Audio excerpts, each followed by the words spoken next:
Is it working? Oh goodness, I hope so. All right. We're gonna go with yes. That's weird. Okay, you go away. Getting situated.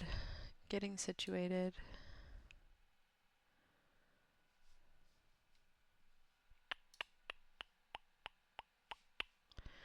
How does this work? Okay, I'm gonna say it's working. Um, I'm back for part two of reading The Long, Long Goodbye of the Last Bookstore. And let's get to it.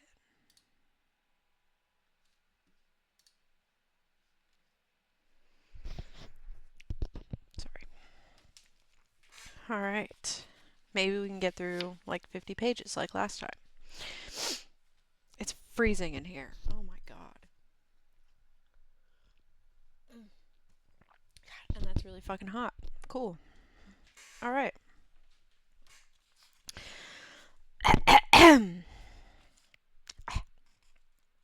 Side story: The secret name of Tomb of the Wild Chrysanthemum.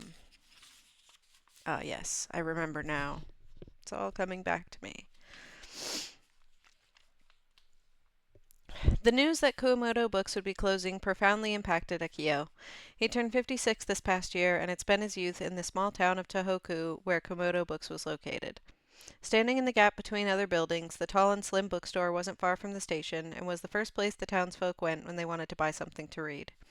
Akio had been a member of the Kendo Club in high school. As the so-called tough guys of the school, the Kendo Club members looked down on boys who liked literature as weaklings, would never set foot in a bookstore of their own volition, and didn't even read books unless they had to write a summer book report. What had turned Kumoto Books into a sacred and bittersweet place for Akio, a special location that set his heart racing, was an unforgettable memory of one Aiko Aotake. In those days, the town had only a girls' high school and a boys' high school, so the genders were naturally separated to study when they reached that point in their education. There were mixers held with the girls' school all the time, but Akio was a tough guy, so after graduating from middle school, he never spoke to any girl who wasn't in his own family. However, Akio secretly had eyes for one of the girls from the other school, who always passed by him riding her bicycle along the same route every morning. He'd never mentioned her to his friends or to anyone else. By the way the wind rustled her hair, but the way the wind rustled her hair tied up in a ponytail on top of her head, how the collar of her sailor uniform and hem of her pleated skirt fluttered, and how she pumped the pedals with her feet, clad in white bobby socks and black loafers, left him breathless, with butterflies in his chest and a flush in his cheeks. Whenever a glimpse of the white nape of her neck or her slim calf leaped into his eyes, he felt guilty, as if he had seen something he shouldn't. Yet at the same time, he also experienced a strange tickle, as if his heart were filling with some sacred emotion. For some reason, she was the only girl he could recognize, even from far away. Akio started heading to school at the right time to coincide with when she would be passing by on her bicycle. From the gossip of his classmates, he knew that the girl was 2 years older than him, a third-year high school student named Aiko Otake. The polished and lovely Aiko was like the Madonna to all high school boys in the area. Akio felt nothing but contempt for his classmates who sang Akio's praises. He considered it disrespectful to join them in their discussions, and he listened to them with a bitter look on his face. Back then, an older girl seemed utterly unattainable to a boy in high school. He felt like a child compared with Aiko. He couldn't possibly hope to receive any attention from her, much less imagine dating a girl 2 years his senior. Simply watching Aiko pass by every morning on her bicycle was a joy for Akio, and he wished for nothing more. Just thinking about anything beyond that would be blasphemy. That's why he was certain he was delusional when he happened to catch sight of Aiko parking her bike in front of Kumoto Books after school to go inside, and found himself entering as well. Encountering Aiko at a different time and place than usual made him lose his cool and self-restraint in an instant, so he followed her giddily inside. Welcome, a student, eh? The man behind the register startled Akio by calling out to him loudly as he entered, nearly causing him to bump into the door with the kendo padding he was carrying on his back. Sorry. Since he rarely went into bookstores, he couldn't tell otherwise, but he wondered if the staff was always that energetic. It sounded just like the exuberant greetings he got from the greengrocer or the fishmonger. The staff member, who looked younger than Akio's father and whom the people in the shop called boss or mister, shouted out cheerfully whenever a customer came in. Mr. Yasuda, we got that new Hiroki Itsuki book you've been waiting for. I just love that Netsuko character. It was a touching story. Really moving. I recommend it. I tried reading The Inauspicious Skies and I got really into it. It's too good at getting you worked up. Hey Mio, have you read Seze-sen Confidential? He was greeting everyone like a good friend, and the people he spoke to also seemed to enjoy talking to him about books. Akio, who was always painstakingly differential toward the upperclassmen in the rigidly hierarchical kendo club, was rather surprised. Is this what all liberal arts people are like, or is this shop owner a special case? But Akio had more immediate problems. When the owner had greeted him, Aiko, who entered the shop first, had turned around to look at him. The moment her eyes met his, he froze, stiff as a stone. I guess now Aiko knows I followed her, huh? If that were the case, she would certainly be disgusted by him. What do I do? Though his breathing faltered and his back was soaked with sweat, Aiko immediately looked away and walked over to the literature corner without seeming to think anything about him at all. That's right, Otake has no reason to know who I am. Even though he had escaped the crisis, that thought disappointed him. To Aiko, he must have been nothing more than a boy she didn't know from another school who happened to be in the bookstore that day.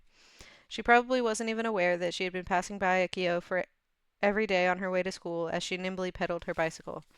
That's only natural. Fine by me. Besides, I never had a chance, being 2 years below her in school and all. I should just be glad I happened to see her and make eye contact today. On the one hand, it really stung to know that Aiko never noticed him, but on the other hand, it emboldened him. What kind of books does Otake read? Let's go take a look. With that thought, he stealthily followed her to a section of the store. Aiko was always on her bike when he saw her, so the mere sight of her slender legs as she walked was novel enough to send his heart pounding again. So svelte, and her hair flows so smoothly. She's so pretty. She halted. With graceful movements, she picked up one of the slim books stacked on the shelf and slowly began turning its pages. Akio summoned up all his courage to stand next to Aiko. He too pulled a book off the shelf at random, opened it, and pretended to read. Of course, his attention was entirely focused on the girl standing next to him. Akio couldn't even remember what book he had grabbed. He had never been in the habit of reading books, so he didn't even know how he would choose one. Right now, anything would do. He simply glided his eyes over the words on the page, not bothering to absorb any of them. The side of his face in Aiko's direction grew hot. It felt as if he were burning up. He didn't even turn the pages. Moving his eyeballs back and forth frantically, he sneaked peeks at Aiko out of the corner of his eye, marveling that the girl who always cycled past him in a flash was right there beside him. Her pale skin was a light cover of downy hair. Her slim neck, the long eyelashes on her downcast eyes, her elegant ladylike nose, her cherry-colored lips. His eyes drank it all in, and better yet, the sweet scent of her shampoo drifted over to him too, making his heart leap. It wasn't just his cheeks and ears anymore that were overheating. Now it was his whole head. His heart was pounding wildly, so fast that he worried about whether Aiko could hear it. My breathing. Am I panting like a wild animal? Do I stink of sweat since I came here after practice? Are my hands and legs trembling badly? The longer he stood there, the more nervous he became. He wanted to get away from Aiko, but he also wanted to stay there by her side. This dilemma spiraled round and round in his mind until he felt as if he had been spinning in circles on the teacups ride at the amusement park. It's hard to breathe, but I'm happy. Akio's happiness continued until Aiko closed her book, took it to the register, and left the shop. Oh, Tomb of the Wild Chrysanthemum. I see. Good choice. A perfect selection for a high school girl. Akio could hear the cheerful voice of the man working the register. Tomb of the Wild Chrysanthemum. That was the title of the book Aiko had been reading, and when he glanced down at the stack of books, he saw that they all had the same title. He returned the book in his hand to the shelf, not having turned a single page, then picked up a copy of Tomb of the Wild Chrysanthemum from the pile and carried it to the register without hesitation. The shopkeeper must have known exactly what was going on after seeing the same book cross the counter twice in a row, and he reacted with a broad grin. Ah, well, that's youth. Realizing how stupid he was being, Akio felt his face grow hot again. But he had already brought the book up to the register. He had the man put a cover on it, then took it back, and when his fingers touched the volume, he recalled Aiko's profile and felt a sweet sensation. By the time Akio left the shop, Aiko was already gone, but his heart was still pounding against the book clutched tight to his chest. Akio went home and immediately started reading Tomb of the Wild Chrysanthemum. The protagonist, Masao, is in love with his older cousin, Tomiko. She also has feelings for him, so their love is mutual. As the older of the two, Tomiko is bound by family circumstances beyond their control. To Akio's surprise, Masao was 15 and Tomiko was 17, the same age as him and Aiko. It was probably a coincidence, but it immediately aroused his empathy. The people in their village gossiped about the fact that Tomiko was 2 years older and had suggested separating the two cousins. Akio's whole body was tense as he read because he understood Masayo's emotions all too well. His heart raced as he mentally overlaid the charms of Tomiko and Aiko. I think I must be a reincarnated chrysanthemum flower. Every time I see one, I love it so much I start shaking. You like them that much, Tomiko? No wonder you're like a flower. Masayo, what about me is like a flower? Well, it's not any specific thing, but somehow you do seem like a chrysanthemum blossom. So that's why you like chrysanthemums, Masayo? I love them. Akio's chest grew unbearably hot as he read their exchange. He had never gotten so absorbed in reading a book before. This was the first time he'd felt as if a book had been written just for him. Even after that, Akio never exchanged words with Aiko, and they never made eye contact again. When she would pass him on her bicycle in the mornings on her way to school, he would remember their miraculous meeting at Komodo Books and watch her go, spellbound. It had certainly been a moment of joy that day, in that place surrounded by books. He would never forget that precious memory. It made his heart leap with delight. That vibrant, glistening, bittersweet memory. Eventually, Aiko graduated, and he heard she had gone on to university in Kyoto. Akio also graduated high school 2 years later and went to university in Tokyo. He'd stayed in the city where he'd found a job and gotten married, but his wife had passed away before him. He didn't have any children, so now in his mid-50s he was living alone. He had become used to it, and living by himself in the city was pleasant enough, but sometimes when he felt lonesome, Akio would reread Tomb of the Wild Chrysanthemum. His marriage to his deceased wife had been arranged by his boss at work, and it had been a loving relationship in its own way. Nevertheless, he knew there was always a place in the bottom of his heart for the girl he had known once, back in his first year of high school. Whenever the last month of the year comes around, I just can't help but think of her. I know we were young at the time, but somehow I can't seem to forget about it. More than 10 years have passed, and it's already ancient history. So many of the details are a blur, but the feelings are as clear as if it happened yesterday. When I recall that time, I'm entirely transported back to what I was feeling then, and my tears won't stop flowing.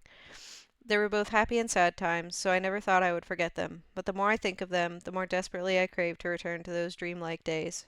The opening monologue of the book touched him even more deeply in his 50s than it had in his teens. Although 4 decades had passed, the memory of standing next to Aiko and Komodo Books was still fresh in Akio's mind. He'd assumed that happy place would always be there. But when he'd spoken on the phone to his parents, who were living with his older brother's family in their hometown, the news of its closing had shaken him. Oh yes, the third generation owner of Komodo Books passed away. They're going to close up shop. A shame, since it's the last bookstore in town. Komodo Books is closing? The place that held my memory with her is going to disappear? Well, you've never been one for reading books, so that's got nothing to do with you, I suppose. He'd barely heard his mother's words. When he searched for Komodo Books online, emotional statements from residents lamenting the closing of the town's last bookstore came up one after another. He found comments from people who had left town as well, expressing their shock that Komodo Books would be no more. The internet was full of messages from people saying they had always thought it would be there forever. He discovered that the store would be open for one final week before closing at the end of March. There were also postings by the shop itself, encouraging people to come during that time and bring their favorite books to take commemorative photographs or to write about their memories associated with those books on colorful paper signs. Komodo Books is really going under. Akio couldn't sit still, so he took leave from work and went home. His parents and brother had been surprised to hear that he had come back to visit the business before it closed. After all, as his mother had said, Akio had lived a life that had nothing to do with bookstores. He made some perfunctory excuse to his family, tucked his worn-out, yellowed copy of Tomb of the Wild Chrysanthemum into his coat pocket, and set off to visit the store for the first time in over 40 years.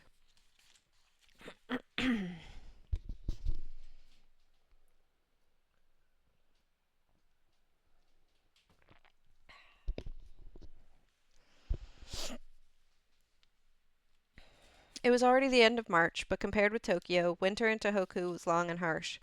He was still cold despite his thick winter coat, and his breath came out white. Since he'd forgotten how to walk on snowy roads, he slipped and nearly fell down many times along the way. I've gotten old. This is totally different from back then, when I was in shape and never missed a kendo practice. Basking in emotional memories, Akio arrived at the slim three-story bookseller tucked in between buildings on both sides.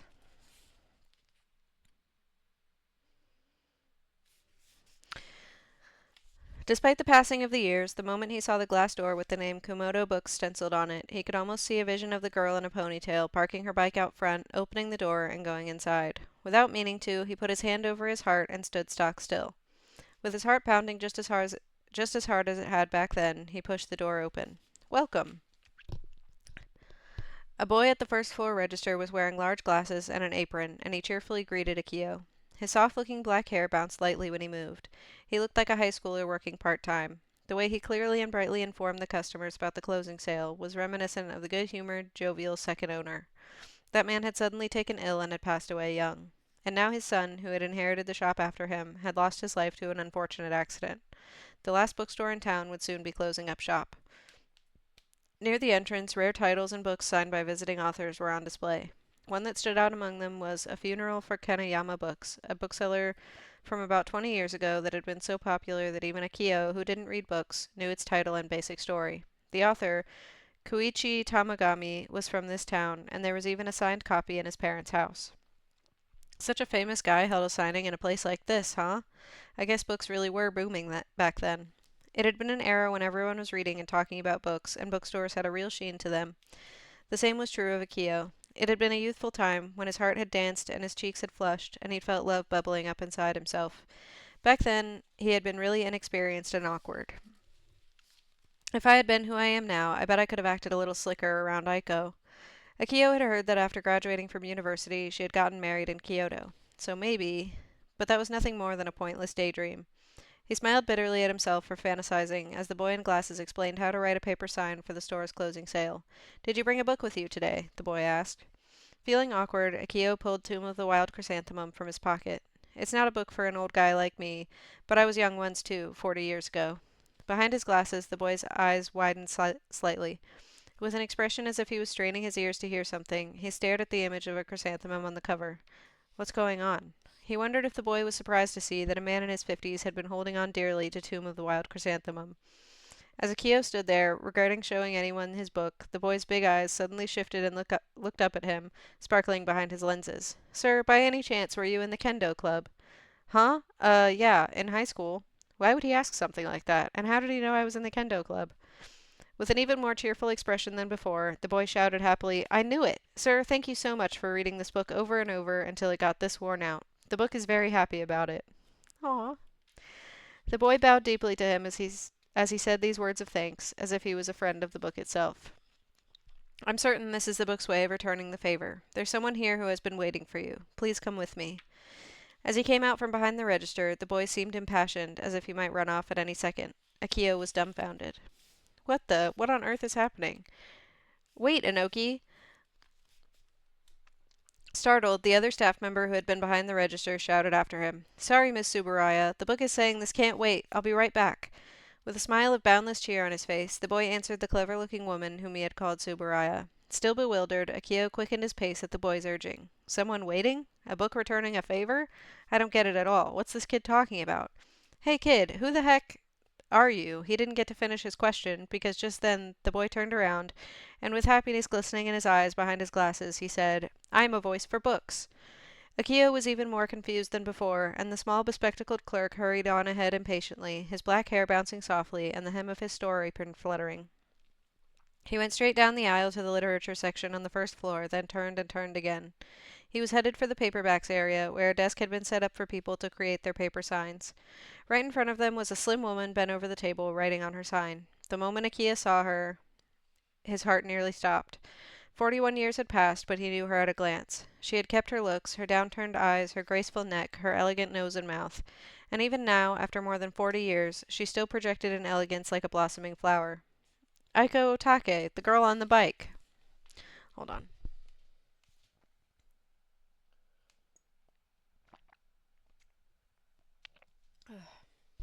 My throat's starting to hurt. Sheesh. He tightened his grip on the copy of Tomb of the Wild Chrysanthemum in his hand. The employee with the glasses called out to the woman in a sunny voice, "Miss Otake!" Aiko lifted her head and looked at Akio. Their eyes met just as they had years earlier. Back then, Aiko had quickly averted her eyes, but this time she kept them on Akio's face and opened them wide. She put one pale hand to her mouth and made an expression as if she couldn't believe what was happening. In Akio's hand was his battered and yellowed paperback copy of Tomb of the Wild Chrysanthemum. When Aiko saw it, her eyes opened even wider in surprise, and she bit her lip hard as if trying to keep her emotions from overflowing. She grabbed a book that was sitting on the table and turned the cover toward Akio. "That's Tomb of the Wild Chrysanthemum." It was the same book as the one Akio was holding, in the same size, with the same cover, and it was equally beat up and yellowed. As if a strong force drew the copy of Tomb of the Wild Chrysanthemum in Akio's hand to the copy Aiko was holding, he walked right past the boy in the glasses, as if in a trance, until he was face to face with Aiko. She approached him in the same way, and then, for the first time ever, 56-year-old Akio and 58-year-old Aiko stood opposite each other and exchanged words. So those two have been in love with each other this whole time, huh? Manami had chased after Masubu, and now she was watching in amazement as the pair in their 50s stood in front of the table in the literature corner, conversing awkwardly. Masubu had filled her in after she'd arrived, and she'd been even more surprised. About 30 minutes earlier, a beautiful woman had come into the shop carrying a copy of Tomb of the Wild Chrysanthemum, and when Masubu had pried for more information about it, Manami had overheard her bashful answer. This book is a memento of someone I liked when I was in high school. I passed him frequently in the mornings on my way to school, though I was on my bicycle. He was in the kendo club, and always carried a bag with his pads in it on his back. That made him look very manly, and my heart would start pounding every time I passed him. His name and class were written on his kendo bag, so I knew he was 2 years younger than me, and I tried desperately to make sure he never became aware of my feelings. Back then, things were different, and I couldn't have casually dated a boy 2 years my junior, you see. She'd spoken happily about the one and only time she'd happened to see him in Kumodo books. The boy had followed her right after she'd entered the store, and had stood next to her for a long time reading a book. That day, I actually came in to buy some manga on the third floor, but once I knew he had seen me, I tried to show off. I walked over to the literature corner, a section I normally never went to, and the book I happened to pick up was this one, Tomb of the Wild Chrysanthemum. Just like us, Tomiko was 2 years older than Masao. I knew the plot already, but that was the first time I had ever read it properly. The exchanges between the characters made me feel bittersweet. I read it over and over again, and I always felt sad at the ending and cried. If Tomiko had been the same age as Masao, they might have gotten married. The woman had once been married, but they had never been able to have children and had divorced 10 years ago. Now she operated a nail salon in Tokyo. Even now, she sometimes reread Tomb of the Wild Chrysanthemum and recalled the sweet and wonderful thing that had taken place at Kumodo Books, setting her heart aflutter. I'm sure that boy got married long ago, and probably has children too, but we're all free to imagine, after all. She had smiled gracefully as she said that. Masubu seemed amused when he told the pair, "Come to think of it, it's interesting that the book Aiko has goes by Masao, while the book Akio has is Tomiko. She had Masao, he had Tomiko. Each one of them had taken great care of the book they owned." Even among books with the same title, each copy has its own gender and a different personality. In your case, the feelings you had for one another probably influenced your books, pushing them toward one role or the other. That's why I'm sure it was inevitable that the two of you would meet here again at Kumodo Books, he asserted with a bright smile. Books have personalities, and he can hear their voices? I knew there was something weird about this guy. Manami was getting irritated at how Masubu was speaking, as if this all somehow made perfect sense.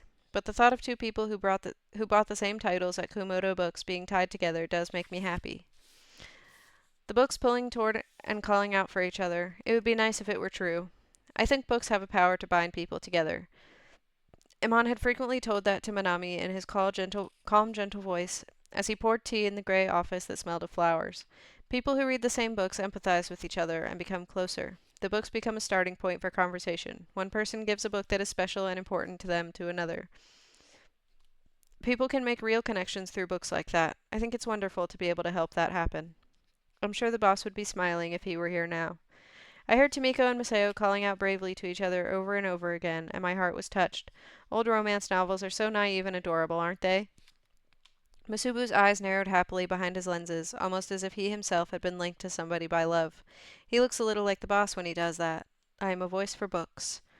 Manami had also heard Masubu jovially make this declaration. His tone and words, so much like something Amon would have said, had caused her chest to tighten. Suddenly Masubu started up again. "Huh? No, you're wrong. I'm not cheating, Princess Yanaga." From his apron pocket, he frantically produced a slim volume with a blue cover and started making excuses. "It's true. I just thought it was kind of cute, that's all, but not in like a love kind of way. Come on, you're exactly my type and you know it. An oleander flower excites me way more than a simple chrysanthemum or bellflower. No, I don't mean to say that you're a poisonous flower, Princess. I love you, all right, so stop cursing me." Manami stood beside him, grimacing. "Ah, I really can't stand this guy. I don't know how someone can actually believe he's capable of talking with books, much less dating them." Still, Masubu looked funny, darting his eyes around and breaking out into a sweat as he groveled to his girlfriend. Ever so slightly, just a tiny bit, really, Manami smiled. That was the end of the first side story. And book one in general, I guess. It says book two. So, The Pride of the Seagull. Let me get some tea.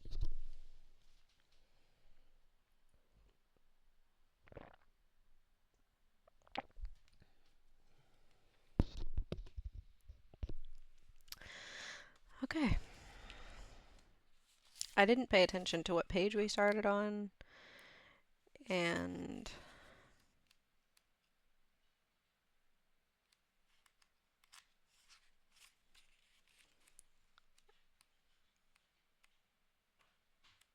um 41.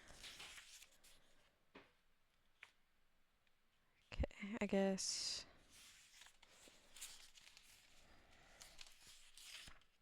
I don't know, 100-ish. Math. It had been autumn almost 20 years ago when Asuka had waited in line for a book signing by a best-selling author who was visiting Komodo Books. At the time, she had been in her second year of high school. Even now, she still remembered being so excited that it was as if she were walking on air when she heard about the triumphant return of Koichi Tamagami after he had achieved great success in the city. Back then, Asuka had wanted to be an actress. At her high school in this small Tohoku town, the best she could do was join the theater club, but she dreamed of going to Tokyo after graduation and putting her all into auditions so she could become a famous actress. Her most charming features were her big bright eyes and her plump lips. When she was in middle school, high school boys would often hit on her. By the time she was in high school, she was getting overtures from college students and adults, but Asuka never dated any of them. She was young, beautiful, and talented, and she knew her value. So she didn't want to sell herself short by hooking up with the type of guy who was going to waste away in a tiny town like this one. She was going to land an exceptional guy who had status, money, and influence, and use him as a foothold to become a sparkling actress on the center of the stage. Asuka had thought this in all seriousness, and she believed she could achieve her dreams. To lose the accent characteristic of her hometown, Asuka imitated how young talent spoke on TV. She diligently cared for her skin and hair, and she took dance lessons to maintain her figure and stamina. That's why she figured her chance had arrived when she heard that Koichi Tamagami would be holding a book signing at Komodo Books. No need to wait for graduation. Although Mr. Tamagami was 13 years older than Asuka, he was, judging by his interview photos, a deeply handsome man with chiseled features and an eye for dressing stylishly. He had all the confidence and sex appeal of a man of status. Once he had worked as a public servant in his hometown, but at age 28, the manuscript he'd submitted to a competition won the publishing company's prize for new writers and had become his debut novel. A Funeral for Kaneyama Books told the story of the closing of the sole bookstore in a snowy rural town. It was funny and warm, a tearjerker of a tale about the various customers who visited the store on its final day.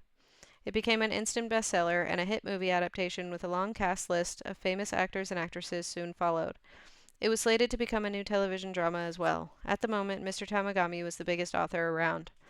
His good looks and conversational skills led to frequent appearances in the media, so Asuka was certain he must have had connections and influence. If Mr. Tamagami took a liking to her, then she might have been able to get him to recommend her for a role when it came time to transpose his novel into a new medium. With this rose-colored future running restlessly through her mind, Asuka spent 3 hours on her preparations the day of the signing. She started by carefully washing her hair and body in the bath, then applied natural-looking makeup, styled her hair to cascade smoothly over her shoulders, and lastly donned her high school uniform. It wasn't stylish like those worn by the girls in the city. Rather, it was an ordinary and unsophisticated sailor uniform, but there was no better outfit to emphasize her youth.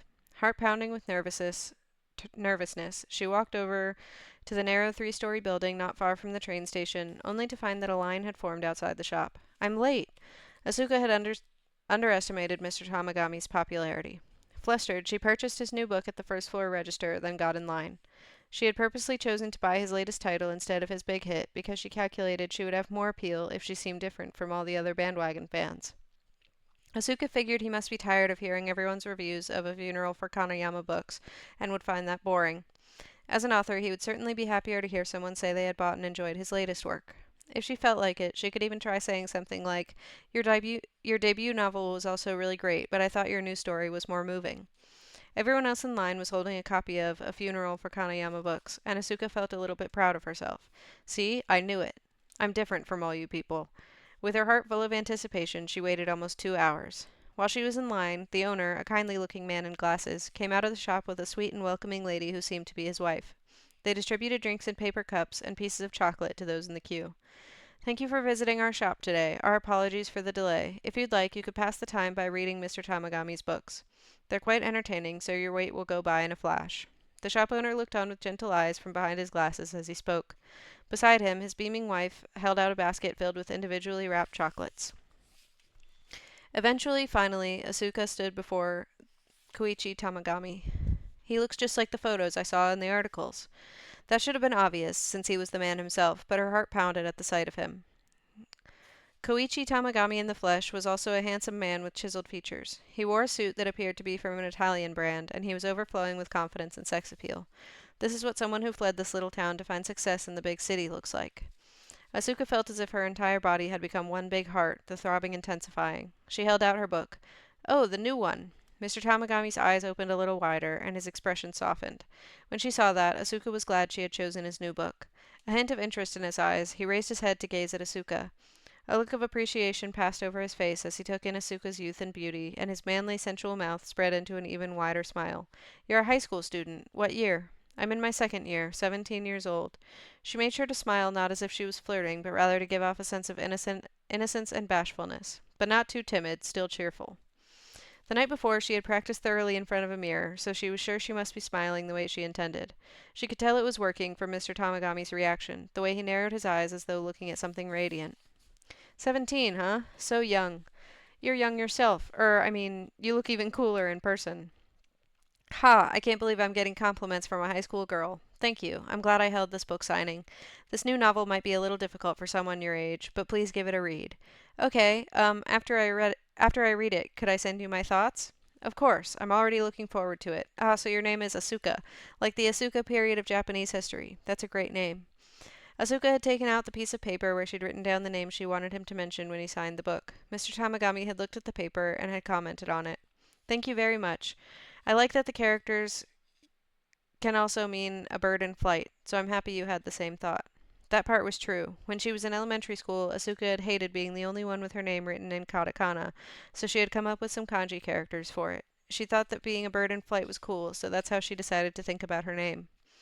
Whenever she told someone her name or wrote it down, she always thought of herself as a bird in flight on the inside. I've never told anyone that, but that was the moment that made Asuka's heart truly start pounding, not out of any self-interested calculations. She smiled broadly with her whole face. She had been thoroughly charmed. Tamagami's expression changed again slightly when he saw her smile. He looked surprised, then just a little hurt for some reason. But that expression soon faded as he ran his signing pen across the inside of the front cover with a practiced hand. To Asuka Okano, from Koichi Tamagami. He wrote her name using kanji, and Asuka's cheeks grew even hotter. Thank you so much. I'll treasure it. Clutching the book tightly to her chest, she thanked him and left.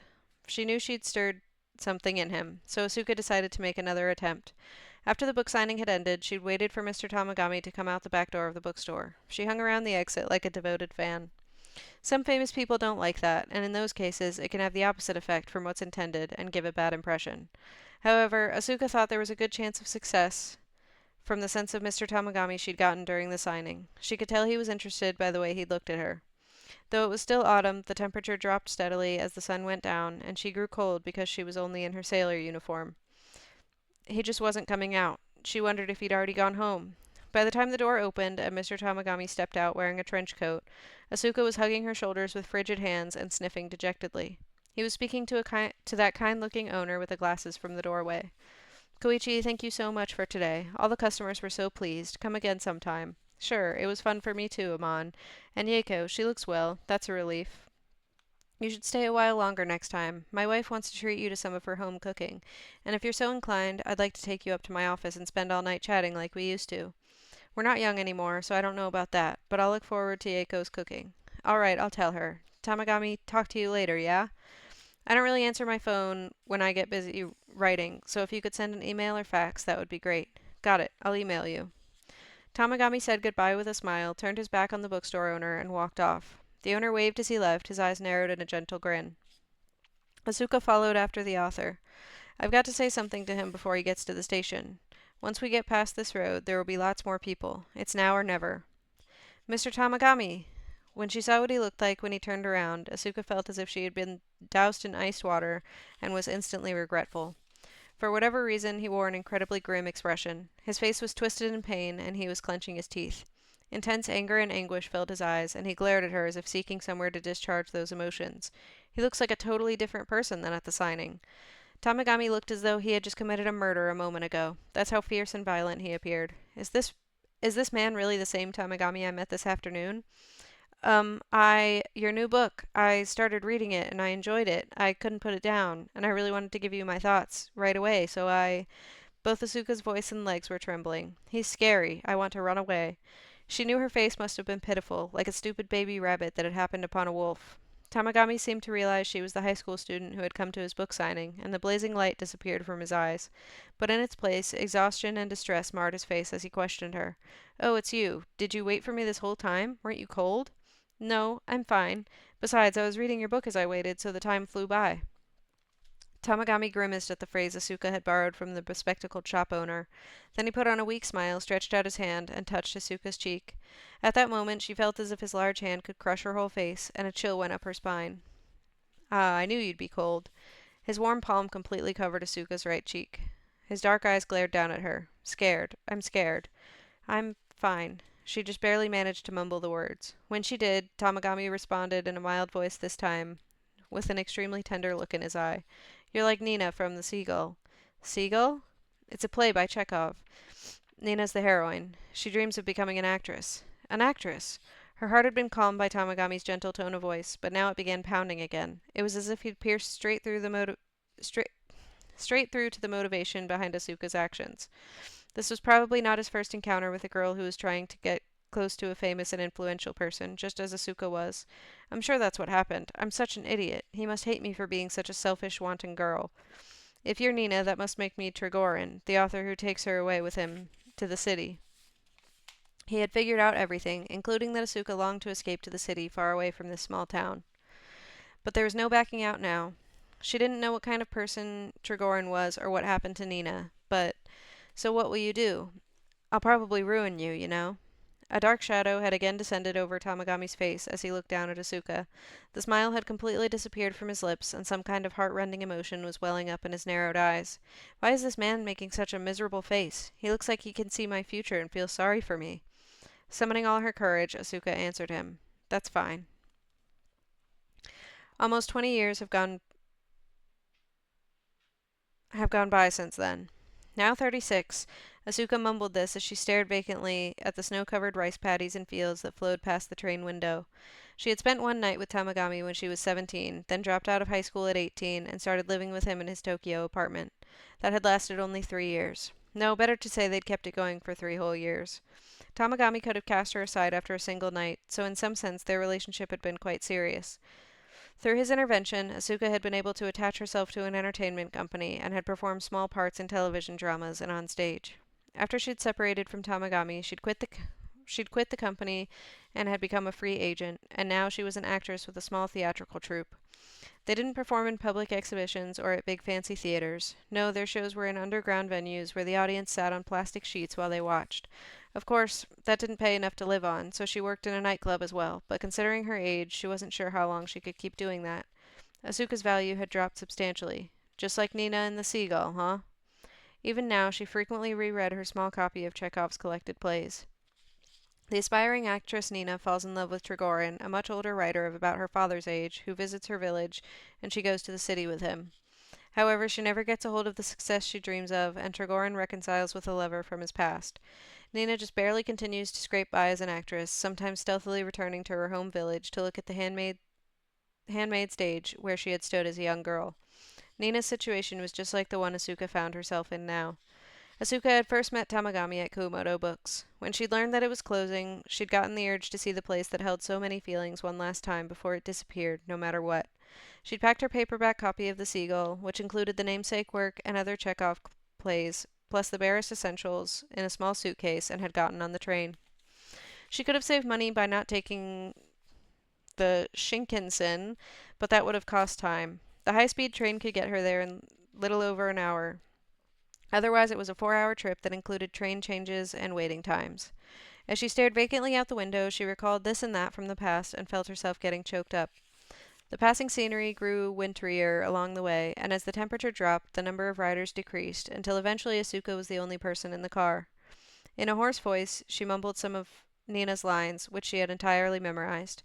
To know the joy of becoming a writer or actress, I would be hated or impoverished or disillusioned, and endure it all gladly. I would live in an attic and eat nothing but brown bread, and I would not let dissatisfaction with myself or awareness of my own immaturity trouble me. In exchange, I would demand fame, real fame, the kind that brings the house down. After she had separated from Tamagami, these were the lines she had frequently recited to herself when she was living in a small one-room apartment in a 30-year-old building on the edge of the city. I just have to get through this. I'll be fine. I'm still young. I'm only 21. I'm going to make a name for myself. This is only the beginning. I wonder how I was able to be so hopeful. It really seemed like I was special, like I was one of the chosen ones. At 36, Asuka was still languishing as an undiscovered actress. As the world outside the train window turned a gloomy gray, her heart gradually became dark and depressed. Those snow-covered mountains and fields, so unlike the city she was used to, instead of making her feel nostalgic, the sight made Asuka's chest tighten.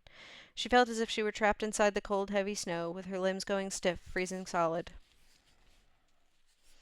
Whenever the train stopped and the doors opened, a sharp chill blew in. A group of girls in high school uniforms appeared with the cold wind. It must have been time for them to return home from school. The quiet interior of the train car suddenly became lively, and Asuka breathed a sigh of relief. As long as she was alone, she would have sunk deeper and deeper into her feelings. She didn't mind the voices of others. She felt peace of mind in the middle of a crowd. The girls seemed to be having fun, chatting about their club activities and their crushes. They gently elongated the ends of their words in a way the girls in Tokyo didn't, in the characteristic accent of the region. Ah, I'm home. When she had been a student, everyone around Asuka had spoken like that, even as she tried her best not to.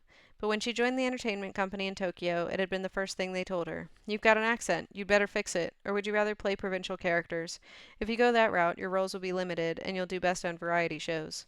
That had been a shock, since she had always thought she had no accent, unlike the other girls in her town. She had long since lost the accent. But here in this train car, the fact that only she could speak in the standard dialect didn't feel like something special, it felt lonely. I don't belong to this place anymore. On the few occasions she'd returned to visit her hometown, she had felt strange and out of place, and even though she'd never had anything waiting for her back in Tokyo, she'd nevertheless always been eager to return. After repeating that experience several times, she'd stopped visiting altogether. She wasn't even sure when she'd last been home. Oh yeah, it was after the earthquake. Almost 10 years earlier. When Asuka had been 26, a huge earthquake had occurred in Tohoku. Asuka had been glued to the news in her Tokyo apartment on the flat-screen LCD TV she had just purchased. With a stiff face and held breath, she had watched buildings collapse and the black tsunami waters swallow everything up, unable to believe what she'd been seeing. There had been little damage to Asuka's hometown, and even electricity and gas had been restored quickly. Nonetheless, when she returned home the day after the earthquake, Asuka was met with recurring views of cracked walls, collapsed fences, and piles of rubble. The effects of the earthquake were everywhere. She felt her chest constrict sharply, and she started to hyperventilate at the sight.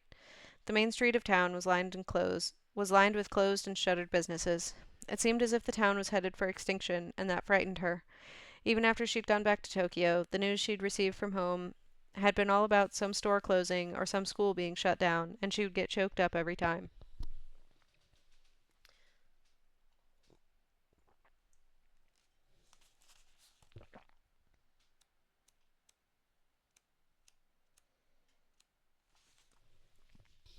We can finish this chapter. Story, chapter. At last the train arrived at her home station. She headed straight for Kumoto Books before even getting on the bus to her parents' house. The store was about a 3-minute walk from the station, but in the opposite direction from the main street. Despite that, the area had gotten a fair amount of foot traffic and had usually been crowded with people when Asuka had been a high schooler. Now it was deserted. I know it's a weekday evening, but there aren't many people around, and the stores don't have any life to them, just as I feared. It seemed as if the whole street was in a slow decline. I wonder if the main street over there is in the same state. If that were the case, then Asuka's hometown was disappearing for sure. The closing of Kumoto Books seemed like a symbol of the downturn. After the earthquake, the 5 bookstores in town had closed one after the other, and Kumoto Books lived on as the only one left. Its continued existence had been a source of stability for Asuka. a reminder of how her 17-year-old self had believed so proudly in her own future and been so full of glittering dreams. That place where Tamagami had given her the compliment, "Ah, so your name is Asuka, like the Asuka period of Japanese history. That's a great name," at the book signing, and her heart had fluttered, where he had squinted in the brilliance of her youth and beauty. She had been comforted by its existence. Its disappearing. She walked down the snow-covered street feeling irritated. There was no need for snow boots in Tokyo, so she didn't have any. She could barely keep her footing in her sneakers. In high school, commuting on her bicycle down the roads frozen over by snow had been no trouble at all, but now she found that just walking posed a daunting challenge. What should have been a mere 3-minute stroll from the station felt interminably long, and when she finally arrived in front of the door that said Kumodo Books, she was incredibly relieved to find that the narrow three-story building was still there. Hard to believe it's really going to close in 4 days. Just as she extended a hand to open the door, she stopped at the thought that Tamagami might be inside. He had a connection to Komodo Books, both as the place where he had held a book signing and as the last bookstore in his hometown. Plus, the idea for a grand store closing where people brought their favorite books and made colorful signs was obviously based on Tamagami's most famous work, A Funeral for Kanayama Books. And that wasn't all. Tamagami had been close friends with the owner who had passed away, and the two were nearly the same age. He had called the quiet, kindly man with the glasses Iman. Iman's wife had given birth while Asuka was living with Tamagami, so she had gone with him to buy them a present. When they were picking out baby clothes in a department store, Tamagami had been wearing a dreary expression and had been acting strangely. He'd also spoken in a kind of evasive way when later he'd received a thank you call from Iman, and he'd had a deathly grim look in his eyes after he hung up. When Asuka had said, "I want to see Amon's baby," his voice and body had both stiffened, as he'd answered that he had too many deadlines to make the trip. It had been obvious that something had probably transpired between him and Amon. Even so, there was no mistaking the fact that Komodo Books and its owner were very important to Tamagami. When he was drunk or had his guard down, he would tell stories of the old days with a pained expression. He spoke about how Amon's wife, Yeiko, would bring them meals while chiding them that they could just as easily talk in the house. There was a painting mounted on the office wall. It depicted some huge bird bones that had been discarded on a beach. Apparently the artist was Amon's dad. His name was Kanasada, a cheerful, handsome guy who had a knack for painting. He was also skilled at reading aloud to others, and Amon always said that if he hadn't worked in a bookstore, he probably would have become a painter or an actor. He died young from illness, so he probably titled that painting Extinction, because he himself had a hunch about what was coming. I wonder, is it still in the same spot in that room? As he spoke in a voice filled with yearning, his expression would gradually grow gloomier. At such times he would grumble out dispassionately some lines from the seagull. Men and lions and eagles and quails, all living things, all creatures great and small, having finished their dreary rounds, have disappeared.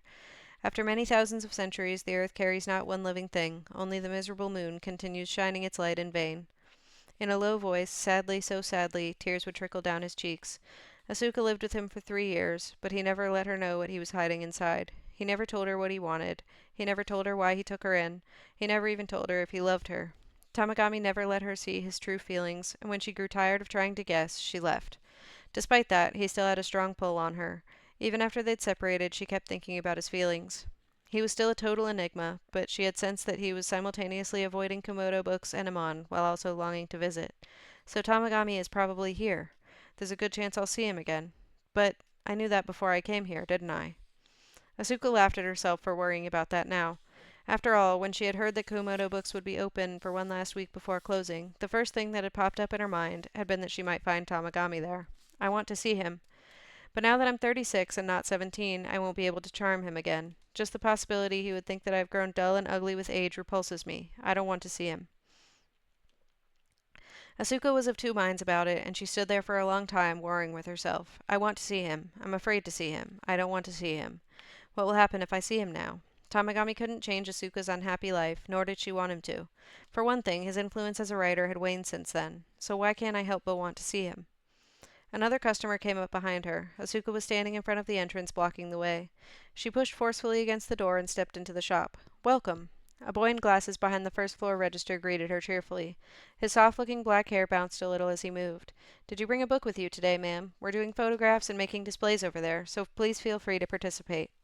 After briskly informing her of this in a pleasant voice, he suddenly made a strange face. Huh? He blinked in surprise behind his glasses, and looked as if he was straining his ears to hear something. Several seconds passed, and finally he smiled and spoke again. Excuse me, but I feel as if I've met you somewhere before. Have you been on television by any chance?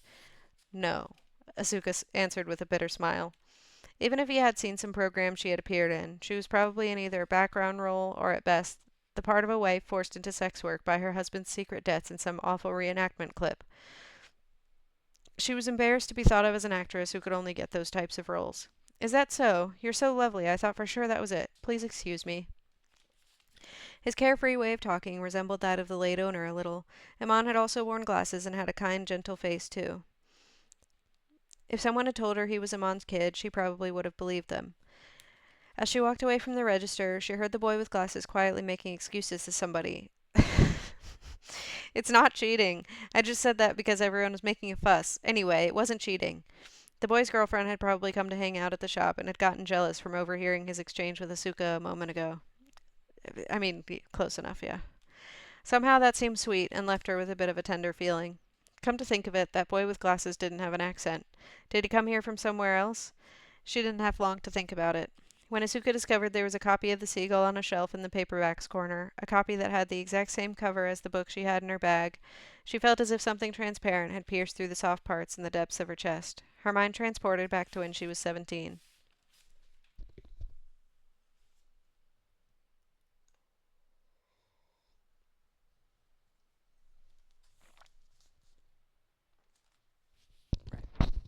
Whoopsie.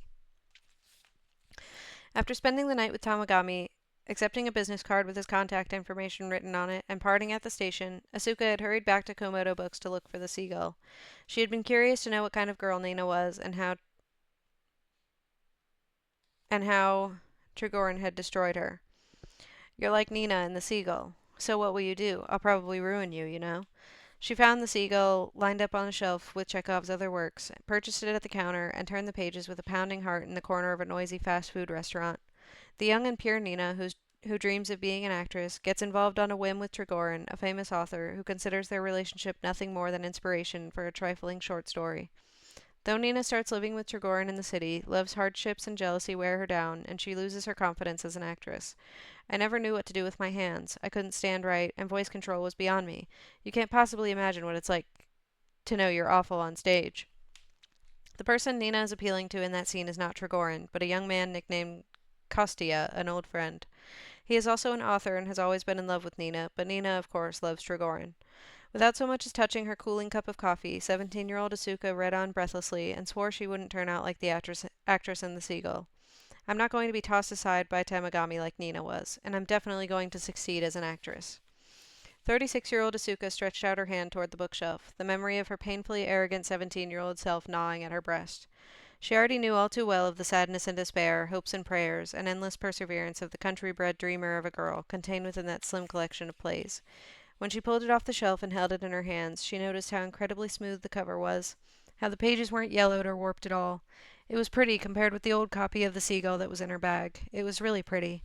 Her throat quivered, her eyes blurred, and she nearly started crying. Further in, some housewives with children were gathered around a table, merrily writing on the display boards. They looked about the same age as Asuka. If I hadn't met Tamagami at the book signing at Kuomoto Books, if I hadn't waited for him by the back door afterward, if I hadn't called out to stop him, I probably never would have gone to Tokyo, would I? I would have graduated high school, stayed here and found a regular job, gotten married like everyone else, had a kid. I probably would have lived a happy life in a cozy little house, wouldn't I? Had I never met him, I probably could have had that kind of happiness. I would tell a funny story to my housewife friends and my family about how I wanted to be an actress long ago, and be surprisingly content with that, wouldn't I? All the mothers and children writing on their signs with multicolored markers and colored pencils looked so happy.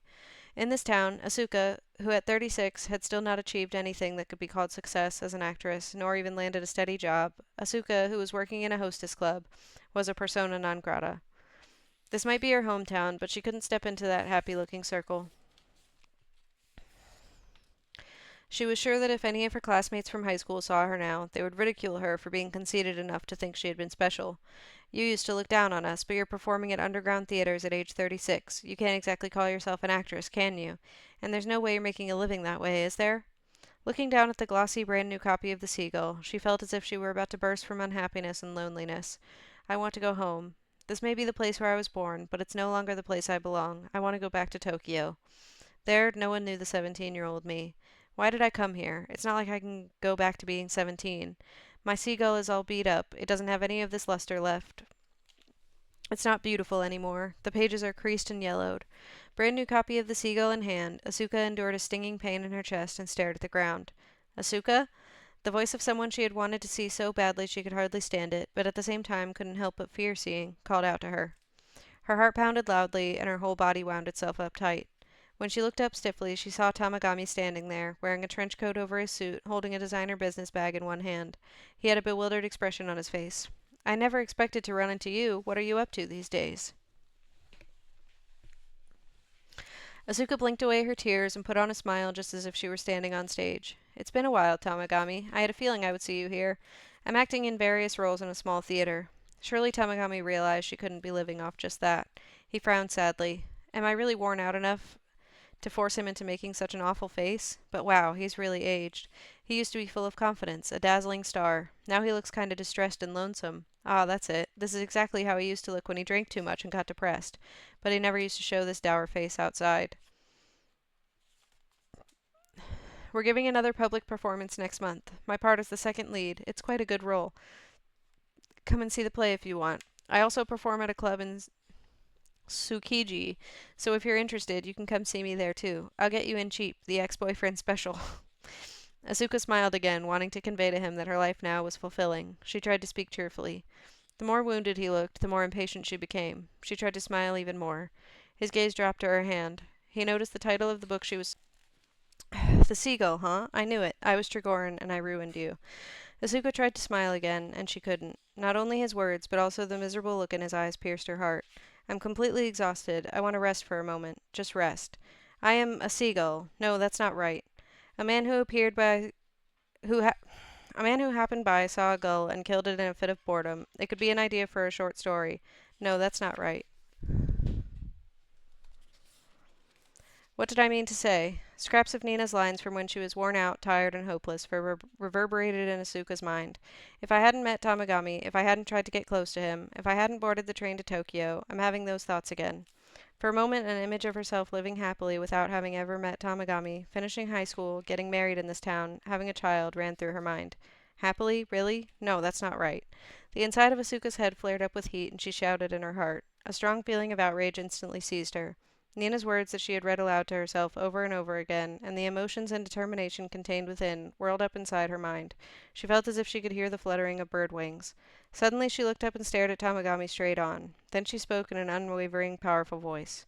You're wrong. I'm not ruined. Even if I had never met you and stayed in this town and gotten a job and gotten married and had a kid like everyone else, I would have regretted it. I would have constantly lamented that I wasn't being true to myself, and that what I really wanted to do was go to Tokyo to become an actress, and that I could have done it if I had gone when I was young. I wouldn't have been happy at all. Tamagami's eyes opened wide. He stared at Asuka as if he were seeing her for the first time. Thanks to you, I was able to become an actress. I've learned that I have to carry my own burdens. The reason I still keep acting, even now, is because I want to. I could have pursued a different life, but this is the path I've chosen, and I will continue to follow it into the future. Right, that's right. Becoming an actress, even if I'm not famous at all, even if I never make it onto the big stage, continuing to act is something I do for myself. I could have chosen countless other ways to live, but I didn't, because I couldn't stand living any other way. You're so strong, Tamagami mumbled. There was no pity for Asuka left in his eyes or voice, just sadness and respect. She laughed. This time it wasn't to hide her unhappiness. This time she laughed to show her pride in herself. That's right, I am Nina after all. Acting or writing, it's all the same. The most important part of our jobs isn't the fame or the glory I once dreamed of. It's actually the strength to endure. That's what I've come to understand and believe. One should know how to bear one's own cross and have faith, it's true. Since I believe this, I don't suffer so much. When I think of my calling, I do not fear the life it led me to. Asuka had never felt so much like Nina before. Ah, I see, you were right. Nina, I understand now. There is still plenty of hardship and sorrow ahead of me, times when my life will feel empty and sad. But despite all that, I am an actress. And no matter what kind of past I've gone through, or what kind of future I'm headed for, in this moment right now, I can smile with strength and cheer. Goodbye, Tamagami. If you're so inclined, come and see a performance. I mean it. With the new copy of The Seagull in hand and the old copy in her bag, Asuka turned her back on him and headed toward the register with both books. The young employee with the glasses looked at her as she held out the glossy new Seagull, and he grinned for some reason. It was as if he had overheard the exchange between her and Tamagami. Of course, there was no way he had, but she felt as if his smile was intended for her, and it felt good. After paying, she asked, "This book and the old book I brought with me are the same title. Do you think I could get you to take a picture of me with them?" The boy's grin was wide as he answered cheerily, "Yes, of course." He looked he looked charmed by the request, and with an excited expression, he added, "Right now they'd really like to give you a hand. That's what these books are saying." "Wow, that's quite a reaction." Asuka smiled too. "Kind of an overreaction, but I'm happy for it. All right, smile." Holding the new seagull in her right hand and the old seagull in her left, Asuka squared her shoulders and smiled proudly. "That's right, I'm the flying bird Asuka, a white seagull and an actress. I'm going to keep moving forward, shouldering my burdens." The boy with the glasses did a good job of taking the photo, and Asuka and her two seagulls all came out beautifully. "Past, future, and present me." She wrote out those words on a display, then headed over to the table with everyone else's handwritten signs and left hers there alongside them.